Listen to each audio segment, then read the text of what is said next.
Mu myaka 30 iri imbere hagiye gutera icyorezo cy'abakecuru. Abakecuru bari singo, abakecuru bataye umutwe, abakecuru bafite irungu, ndetse abakecuru bataye umutwe cyane kubera ko bagambaniwe na bya bindi bita ngo ubwigenge bw'igitsina gore ubwo bari bakiri batoya. Abo bakecuru uzajya usanga abagabo barabaguranye icyo bitaga n'ubwigenge bwabo.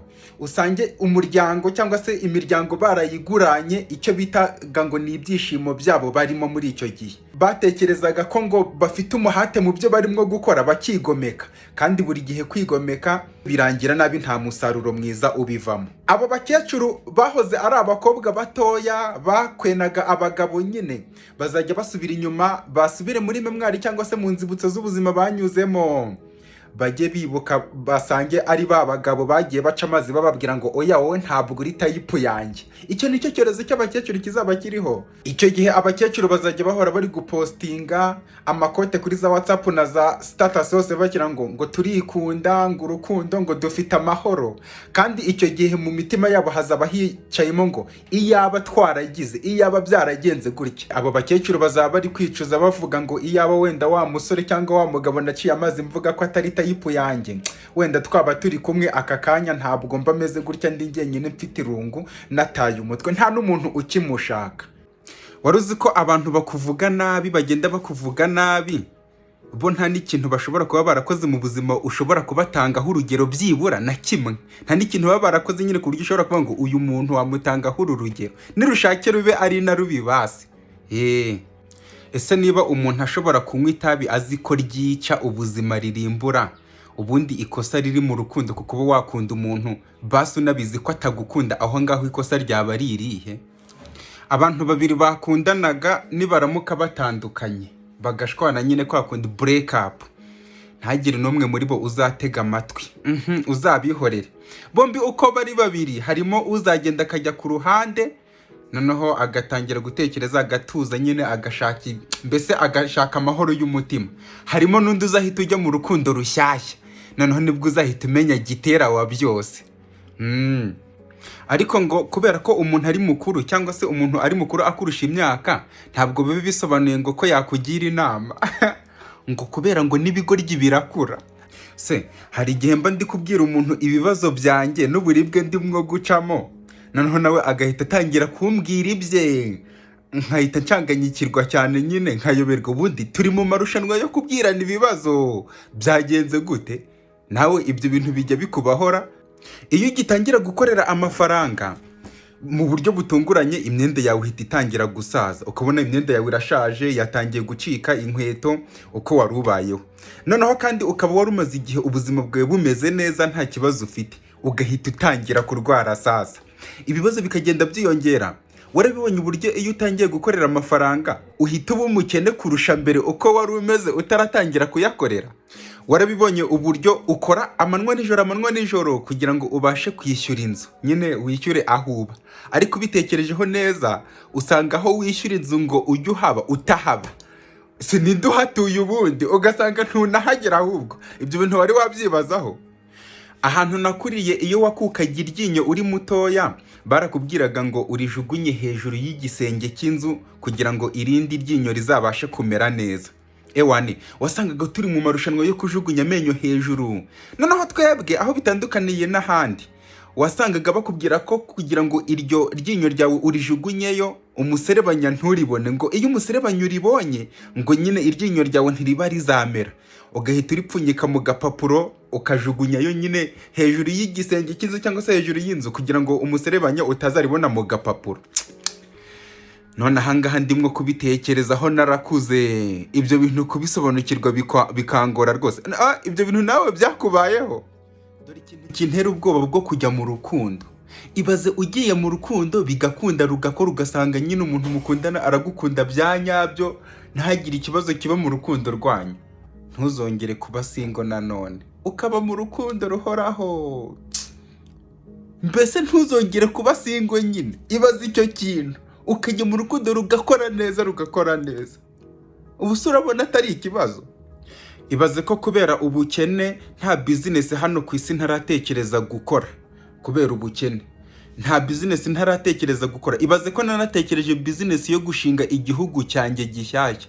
Sitasiyo za polisi narazitekereje, gushinga igisirikare, gushinga igihugu gishyashya. Ubu bukene ubanza ari karande. Abantu benshi kino kintu ntabwo bakizi, ariko kuba umuntu mwiza no kugira umutima mwiza nta kintu byangejejeho.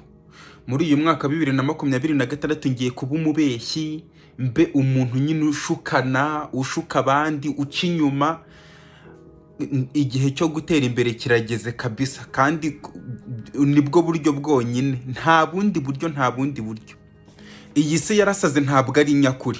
Umuntu yikorere agere kuri rwa rwego rwo kuba byibura ageze ku rwego rwo kugura imodoka. Usange abakobwa ntibagikunda abasore bafite imodoka, basigaye bakunda bafite indege, basigaye bakunda bafite za yaci bwa bwato bunini. Koko iyi si ntabwo ari nyakuri rwose.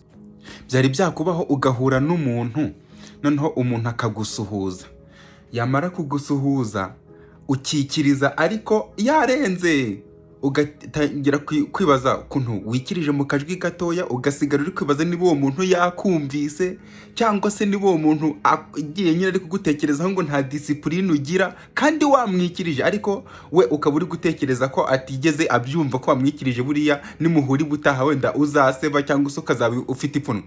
Ibyo bintu ntabwo byari byakubaho. Aka ni akantu nshaka kukwibutsa nk'inshuti yawe magara. Kuba utarabona umuntu mukundana cyangwa se soulmate wawe cyangwa se mujya mu rukundo, ntabwo bisobanuye ko uzamubona. Uko warwana kose ntabwo bisobanuye ko uzamubona. Umunsi umwe uzifuza kunyoherereza amafaranga, ariko icyo gihe nzaba narabaye umukire, simbyemere. Ushatse aka kanya wayanyoherereza bigishoboka, nyamara abasore n'abakobwa bagwa mu rukundo bitandukanye buriya. Ku basore, umusore iyo atashishikajwe nawe nyine ku itangiriro akikubona, niyo mwagirana umubano, niyo mwagirana gute mukanyurana mu bimeze gute, ntabwo bazashishikazwa nawe, mbese ntabwo buzamushishikaza. Aho bitandukaniye rero n'abakobwa, abakobwa bo nyine bifata igihe, bigasaba ko bigenda bifata igihe, uko umusore agenda amwiyereka ibyo amukorera, noneho umukobwa we akazakwiyumvamo nyuma. Ibyo bintu se wari ubizi niho bitandukaniye.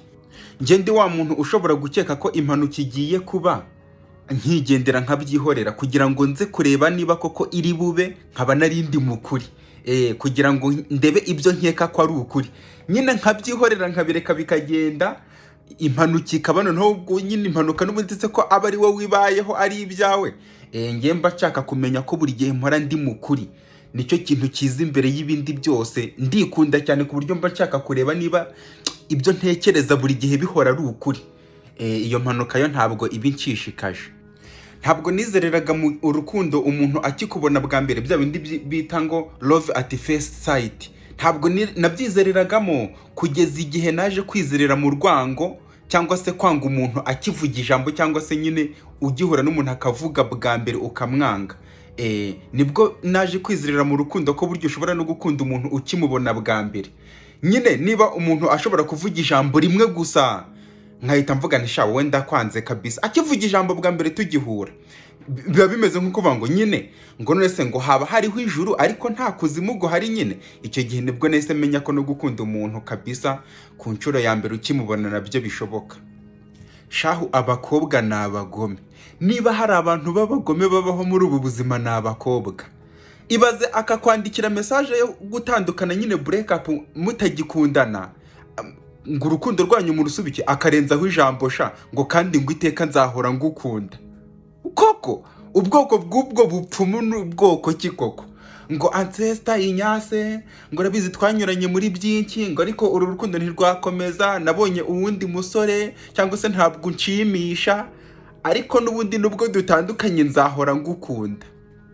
Ariko akumiro karagwira, uzahora unkunda koko? Buriya ibintu biba byiza bitewe na situation. Hari ikintu gishobora kuba bitewe na situation kikaba kiza cyangwa kikaba na kibi. Uzabaza abanyeshuri, inzogera yo ku ishuri saa 3 mu gitondo uburyo ibabangamira cyane, ariko uzababaze iyo ikubise saa 6 bagiye kurya cyangwa se nimugoroba batashye ibyishimi batera. niko bimeze buriya ibintu byose gishobora kuba ari ikintu kimwe cyakozwe ariko bitewe na situation kikaba cyiza cyangwa kikaba kibi. Bitekerezeho. Niba utekereza ko ubuzima bwawe ari bubi cyangwa se ngo ubayeho nabi, ibuka mu mwaka utaha hari umuntu uzatangira mu wa mbere primaire. Inzozi zanjye ni ugukorera amafaranga menshi cyane kugera kuri rwa rwego aho nzajya mbwira abantu ko amafaranga atagura ibyishimo. Ku buryo icyo kinyoma nzajya ngenda ngikwirakwiza mu bantu bose mbabwira ko amafaranga atari byose atagura ibyishimo. Nyine iby'amafaranga ngiye ntabwo nzaba mbyitayeho na gatoya. Na gatoya sinzaba nitaye ku by'amafaranga. Ikintu nzaba mfite nk'intego yanjye kinshimisha kurusha ibindi ni ukubwira abantu ko amafaranga atari byose kandi mbizi ko ari byose. Nyine bazanyumva kubera ko nzaba nyafite. Nzayakorera njye mbabwira ko amafaranga atagura ibyishimo atari byose. Icyo kinyoma nkomeze kugikwirakwiza kandi nzi ko ndi kubeshya. Nizo nzozi zanjye. Mbese inzozi ni ukubeshya icyo kinyoma ko amafaranga atari byose kandi mbizi neza ko amafaranga ari byose. Buriya inshuti ntabwo zishobora guhinduka abanzi. No. Ikintu kiba cyabaye ni uko umwanzi wawe abarambiwe gupretendinga cyangwa se kwigira nyine inshuti yawe. Abarambiwe kuba mu buzima bwo kwijijisha yigaragaza nkaho ari inshuti yawe. Naho ubundi ntabwo inshuti zijya zihinduka abanzi. Never. Ese uramutse ubimenye ko indege ugiye kujyamo iri buze gukarashinga cyangwa se iri buze gukora impanuka ikagwa, iyo ndege wayinjiramo n'ubundi ngo kubera ko ngo amatike wishyuye yari menshi ngo kubera ko yaguhenze? Ntabwo ndimo kuvuga ibijyanye n'indege, bityo ushatse wakanguka hakiri kare. Ntabwo nzi impamvu abantu mwanga abanebwe. Ese mutwangira iki ko nta kintu tuba twakoze? Wasanga ntarakubereye umuntu mwiza mu buzima bwawe cyangwa se ntari umuntu mwiza mu buzima bwawe, ariko umunsi umwe ushobora kuzumva izina ryanjye warangiza ukavuga uti ewane kabisa uyu muntu yaratandukanye basi niyo tutaba duteretana njye nawe cyangwa dukundana nitujya tuvugana kuri telefone basi igihe ugiye gukupa ujye uvuga ngo ndagukunda, ujye uvuga ka I love you. Nukuri ndi guca muri byinshi bihagije.